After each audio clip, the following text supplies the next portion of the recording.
Hi hello welcome to post 360. నేను మీ మురళీరాపన్.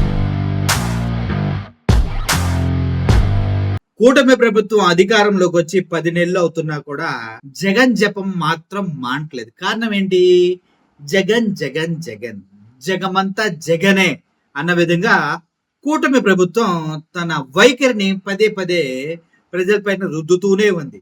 ఏనుగు పిత్తినా జగనే, మనిషి తుమ్మినా జగనే. ఆకాశంలో చందమామ లెఫ్ట్ నుంచి రైట్ పొడిచిన జగనే, సముద్రంలో సూర్యుడు కనిపించిన జగనే. ఇలా ఉంది పరిస్థితి. ఎందుకంటే జగన్మోహన్ రెడ్డిని బ్యాట్ చేయాలి అనే ఉద్దేశంతో జగన్ జపం చేస్తున్నటువంటి కూటమికి అర్థం కాదు ఏంటంటే, జగన్ అనే బ్రాండ్ ని, జగన్ అనే పేరుని చాలా స్ట్రాంగ్ గా ప్రజల్లో బ్రెయిన్ లో ఎక్కిస్తున్నారు. గతంలో అంటే మీరు చెప్పింది అన్ని వినేవాళ్ళు, సోషల్ మీడియాలో అంతగా లేవు కాబట్టి. కానీ ఇప్పుడు అలా కాదు కదా.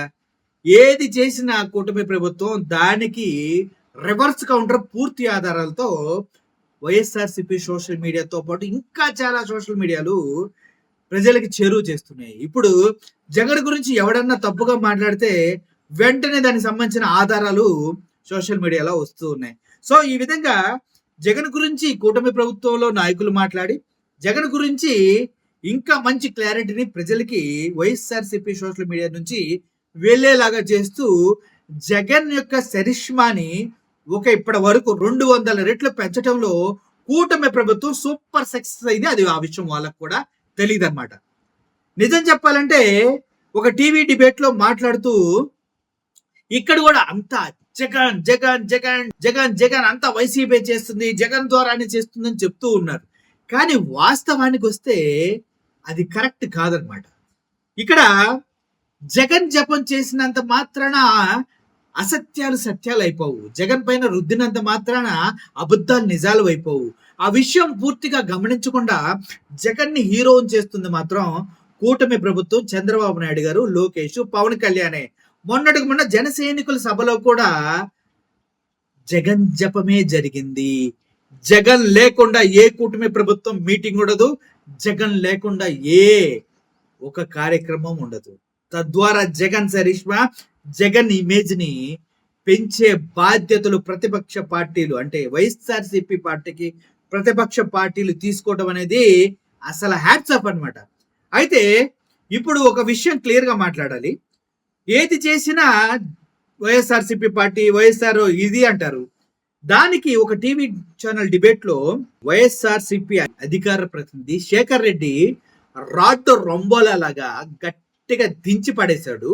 ఏ ట్విట్టర్ హ్యాండిల్ నుంచి పవన్ కళ్యాణ్ అమ్మనాభూతులు తిట్టారు, ఏ ట్విట్టర్ హ్యాండిల్ నుంచి పవన్ కళ్యాణ్ ని ఒక కుక్కతో పోల్చారు, ఏ ట్విట్టర్ హ్యాండిల్స్ నుంచి డాష్ డాష్ అమ్మనాభూతులు తిట్టారు అంటూ పిచ్చ క్లారిటీ తోటి ఒక షో వేయడం జరిగింది. ఆ షోని మీకు ప్రజెంట్ చేయాలనుకుంటున్నా, దయచేసి చూడండి. అదిరిపోయింది, విత్ లాజిక్స్ చిరిగిపోయింది అనమాట. చూడండి, శేఖర్ రెడ్డి గారు మాట్లాడిన మాటలు వినండి.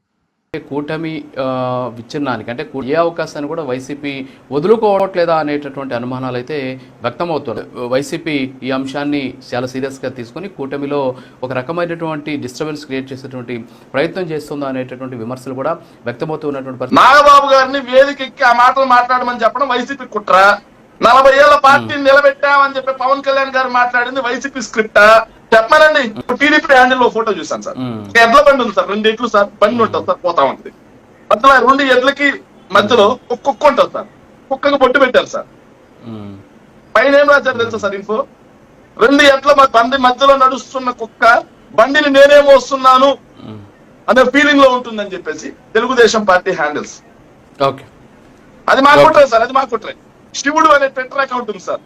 పవన్ కళ్యాణ్ గారిని అమ్మలా బూతులు తిట్టారు సార్, అది మా కుట్రే సార్.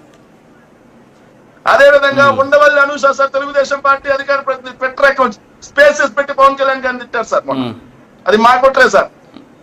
అదే విధంగా గాయత్రి గారు సార్, విజయవాడ తెలుగుదేశం పార్టీ అధికార ప్రతినిధి డిబేట్లకు వస్తుంటారు సార్. ట్విట్టర్ లో స్పేసెస్ పెట్టి పవన్ కళ్యాణ్ గారిని విపరీతంగా తిట్టించారు, అది కూడా మా కుట్రే సార్. అదే విధంగా 2019కి ముందు నా తల్లిని తిట్టారు అని చెప్పి పవన్ కళ్యాణ్ గారు లోకేష్ గారి మీద విపరీతంగా మాట్లాడి జూబ్లీ పోలీస్ స్టేషన్ నడుచుకుంటూ వెళ్ళి కంప్లైంట్ ఇచ్చారు సార్, అది మా కుట్రే సార్, అది మా కుట్రే. ఇంకా పవన్ కళ్యాణ్ గారు అది కాకుండా 2019 ఎన్నికలకు ముందు ఒక సభలో మాట్లాడుతూ నేను డబ్బులు అడిగాను, ప్యాకేజ్ అడిగానని చెప్పేసి చంద్రబాబు నాయుడు వీళ్ళందరూ నా గురించి ప్రచారం చేశారు. మేమిద్దరం రూమ్ లో కూర్చొని మాట్లాడింది బయటకి వచ్చింది అని చెప్పి మాట్లాడింది కూడా మా కుట్రే సార్.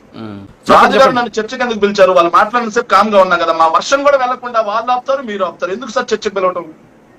మా పార్టీ వర్షం ఏదైనా తెలియాలి కదా కనీసం. ఆగండి సార్. రాష్ట్రంలో ఈ రోజు శాంతి భద్రతలు కరువు అయ్యి పూటకు అత్యాచారం జరుగుతుంది. హోంమంత్రి గారు అసెంబ్లీ సాక్షిగా నివేదించారు. అది కూడా వైసీపీ కుట్రే సార్. అదే విధంగా సార్ రాష్ట్రంలో ఇప్పటికి 10 నెలలు కాకుండా 1,50,000 కోట్ల రూపాయలు అప్పు తెచ్చారు. ఇంకో 20,000 కోట్ల రూపాయలు ఇంకో 2 నెలలకు తేడానికి సిద్ధపడ్డారు. అది కూడా వైసీపీ కుట్రే. 2019 ముందు తీసుకొచ్చిన 4 లక్షల కోట్ల అప్పు కూడా వైసీపీ కుట్రే. నిరుద్యోగ వృత్తి ఇస్తామని ఇవ్వకపోవడం వైసీపీ కుట్రే. ఏదైతే డిఎస్సీ ఇస్తాం, ఉద్యోగాలు ఇస్తామని చెప్పి 10 నెలలు దాటినా కనీసం ఒక్క సింగిల్ మీరు కొట్టుకొని మీరు తిట్టుకొని మీరు ట్విట్టర్ లో ఫైట్లు చేసుకొని మీరు ఫేస్బుక్ లో పోస్టులు పెట్టుకుని వచ్చి వైసీపీ గురించి మాట్లాడతారా? కలిసి ఉండేది మీరు, కలిసి ఉన్నది మీరు, మొదటగా కలిసి ఉన్నది మీరే, అవసరార్థం విడిపోయింది మీరే, మళ్ళీ అవసరార్థం కలిసింది మీరే, మళ్ళీ ఇప్పుడు పదవుల కోసం పందారం కోసం అలిగేది మీరు. భలే నచ్చింది. పవన్ కళ్యాణ్ గారు చంద్రబాబు నాయుడు గారు ఫోన్ ఎత్తలేదని చెప్పి వీళ్ళకి ఎవరు చెప్పారండి? అసలు చంద్రబాబు నాయుడు గారు ఫోన్ చేసిన విషయం వీళ్ళకి తెలుసా? పవన్ కళ్యాణ్ గారు ఎత్తన విషయం వీళ్ళకి తెలుసా అని చెప్పి సార్ మేమనలేదు సార్. ఈనాడు పత్రిక రాసింది సార్. నాదెళ్ల మనోహర్ గారిని కేబినెట్ మినిస్టర్కి ఎందుకు రాలేదు అని చెప్పి ఏదైతే చంద్రబాబు నాయుడు గారు అడగ్గా తీవ్రమైన వెన్నునొప్పితో బాధపడుతున్నారు. అసలు లేవలేని పరిస్థితిలో ఉన్నారు, నడవలేని పరిస్థితిలో ఉన్నారు. అందుకే ఫోన్ ఎత్తలేదు సార్ అని చెప్పారంట. కానీ తర్వాత రోజు పొద్దున్నే కొచ్చిన్ ఎయిర్పోర్ట్ లో కవాతు చేసుకుంటూ వెళ్ళిపోయారు సార్ ఆయన తీవ్రమైన వెన్నునొప్పితో. మాకేం అవసరం? వాళ్ళు కొట్టుకుంటున్నారు, వాళ్ళు తిట్టుకుంటున్నారు, వాళ్ళు కలిసిపోతున్నారు. మాకేం సార్ మధ్యలో? మాకేం అవసరం? మేము అంత ప్రతిపక్షంగా మేము అడిగేది ఒకటే, ప్రజలకు ఇచ్చిన హామీలు ఏం చేశారు? సంవత్సరం అయింది, 1,50,000 కోట్ల అప్పు తెచ్చారు. ఏం చేశారు 1,50,000 కోట్ల అప్పుని? బడ్జెట్ లోనే రాస్తున్నారు 1,50,000 కోట్ల అప్పు తెచ్చారని. ఏం చేశారు ఆ అప్పుని? చెప్పనండి. మాటలు విన్నారు కదా, ఏమనిపించింది మీకు? వాస్తవం అనిపించిందా లేదా? వీటికి ఆస్కారం ఇచ్చింది ఎవరు? కూటమి ప్రభుత్వమా కాదా? దీన్ని బట్టి నేను చెప్పిన మాటలు వాస్తవాలా కాదా? పవన్ కళ్యాణ్, చంద్రబాబు నాయుడు గారు, లోకేష్ జగన్ ని ఎంత డిఫేమ్ చేయాలనుకుంటే అది బౌన్స్ బ్యాక్ అయ్యి అంతగా డిఫేమ్ వీళ్ళవుతూ ఉన్నారు. ఫేమ్ లోకి జగన్మోహన్ రెడ్డి అలా అలా అలా అలా వెళ్ళిపోతూనే ఉన్నాడు.